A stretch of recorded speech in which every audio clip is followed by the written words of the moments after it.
Hello, everyone. Again, I am Teresa Rada, and I'll be presenting the scenario-based examples for the new data element in section N. So let's get started. I will briefly summarize the changes to the revised assessment data element N0415. Then I will present some scenarios so you can practice applying the coding instructions and principles. So the new data element is N0415, high-risk drug classes, use and indication. And here is a snapshot of the data element. Note that there is a list of high-risk drug classes along with two columns. Column 1 is taking and column 2 indication noted.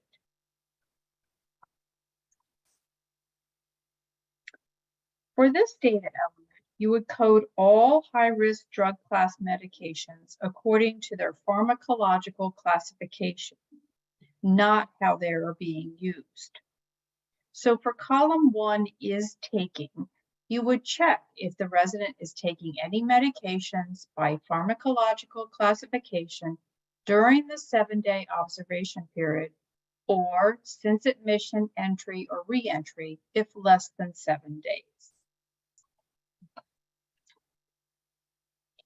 And for column 2, indication noted, if column 1 is checked, then you would check to see if there's an indication noted for all the medications in the drug class.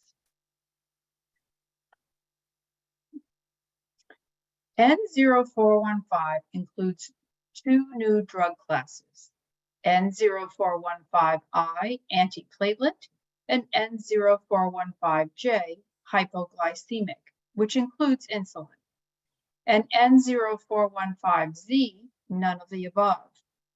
This is checked if none of the medications listed were taken by the resident at any time during the observation period or since entry, re-entry if less than 7 days.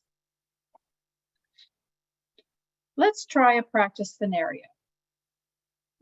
In the process of completing the resident's 5-day PPS assessment, the nurse notes that the resident's medication documentation during the 7-day observation period reflects that they are taking edoxaban and glipizide. The documentation also indicates that the resident has type 2 diabetes and is taking glipizide to control their high blood sugar. There is no indication documented for the edoxaban. The resident received these medications daily during the last 7 days. So, how would you code N0415 for this resident? I'll give you some time to think it over.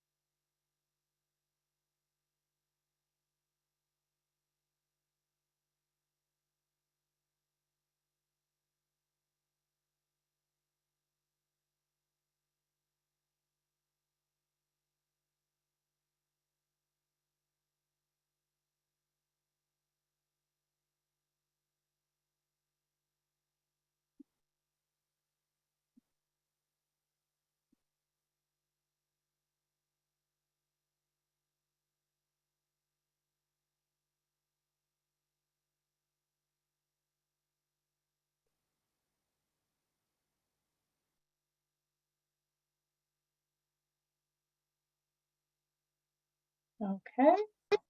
So we had a few people who checked anticoagulant, antiplatelet, and hypoglycemic. And so the answer is, if you checked E, anticoagulant, and J, hypoglycemic for column 1, you would also check hypoglycemic for column 2.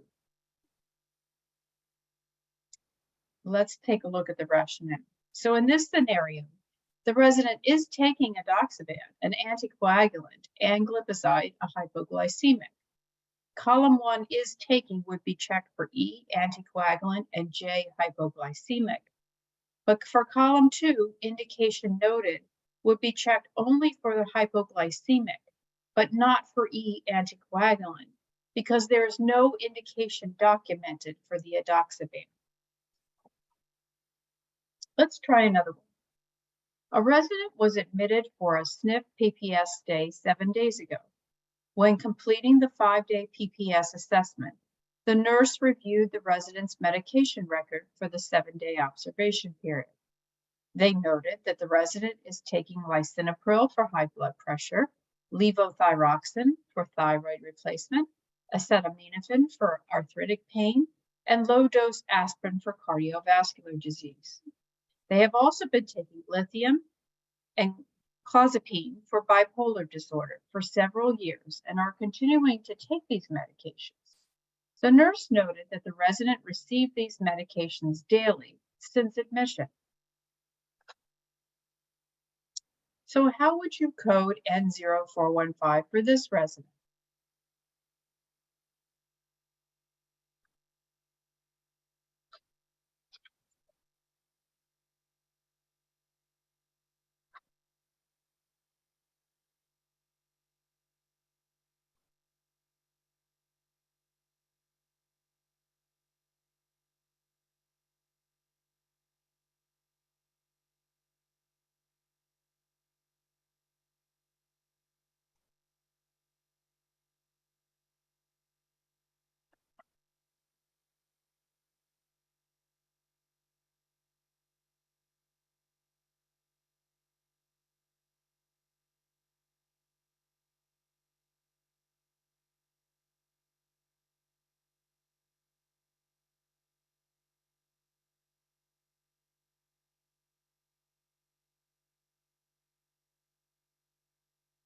Okay.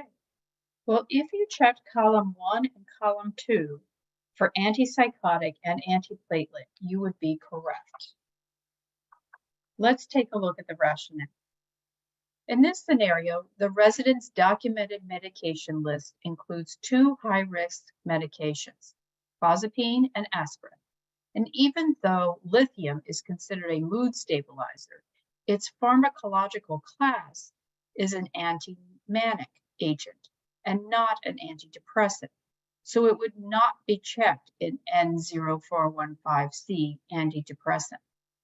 So you do not code antiplatelet medications such as aspirin, extended release, dipridamole, or clopidogrel as N0415E anticoagulant.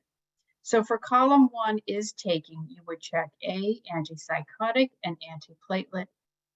And for column 2, indication noted, you would check A, antipsychotic, and I, antiplatelet. In our third scenario, a resident was admitted to the SNF from the hospital 5 days ago. The nurse noted, while completing the 5-day PPS assessment, that during the 7-day observation period, the resident's medication record indicated that they are taking atenolol for hypertension and St. John's wort for depression, a daily multivitamin, and diphenhydramine for sleep each night. The resident received these medications and the herbal supplement daily since admission.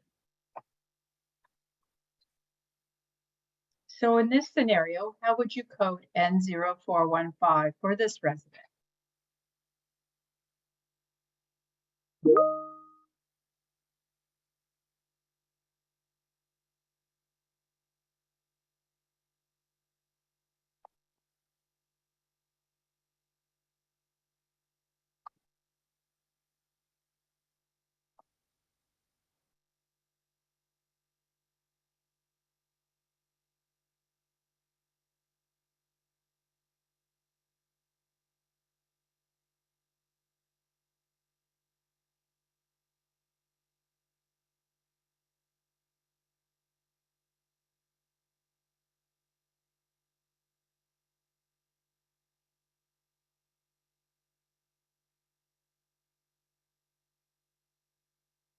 Okay, so looks like 86% of you, none of the above is the correct answer for this one.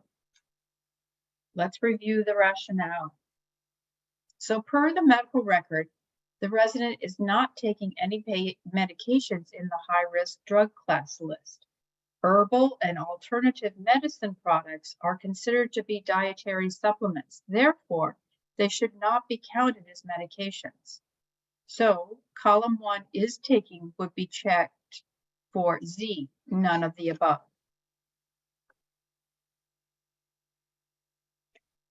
So some of the key insights for this coding workshop is for N0415, high-risk drug classes, use and indication.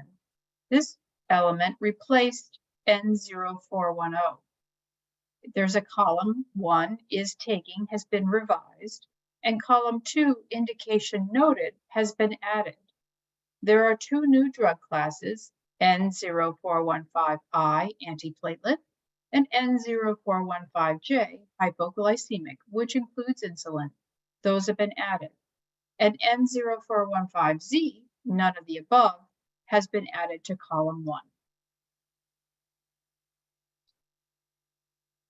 Thank you, Teresa. We have several questions for you. And the first is, if a resident is taking St. John's wort, would this be coded as an antidepressant for N0415? So as stated in the coding tips and special populations for N0415, high-risk drug classes, herbal and alternative medicine products, for example, melatonin, chamomile, valerian root, are all considered to be dietary supplements by the Food and Drug Administration. These products are not regulated by the FDA. They are not reviewed for safety and effectiveness like medications, and their composition is not standardized. For instance, the composition varies among manufacturers. Therefore, they should not be counted as medications. Keep in mind that for clinical purposes, it is important to document a resident's intake of such herbal and alternative medicine products elsewhere in the medical record, and to monitor their potential effects as they can interact with medications the resident is currently taking.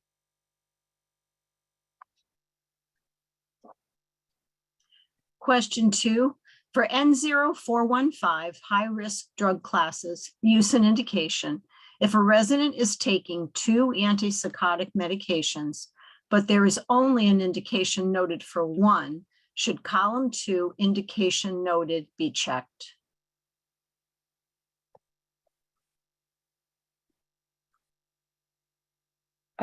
Do not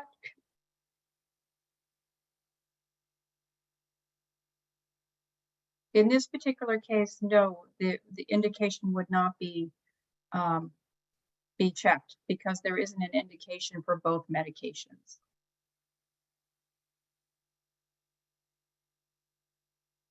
Thank you. And question 3, for N0415, if a resident is taking a medication classified as an antiplatelet, would it be included in the coding of N0415E, anticoagulant? You do not code antiplatelet medications such as aspirin, extended release, dipridamol, or clopidogrel as N0415E anticoagulants. Medications taken by a patient classified as antiplatelet should be coded as N0415I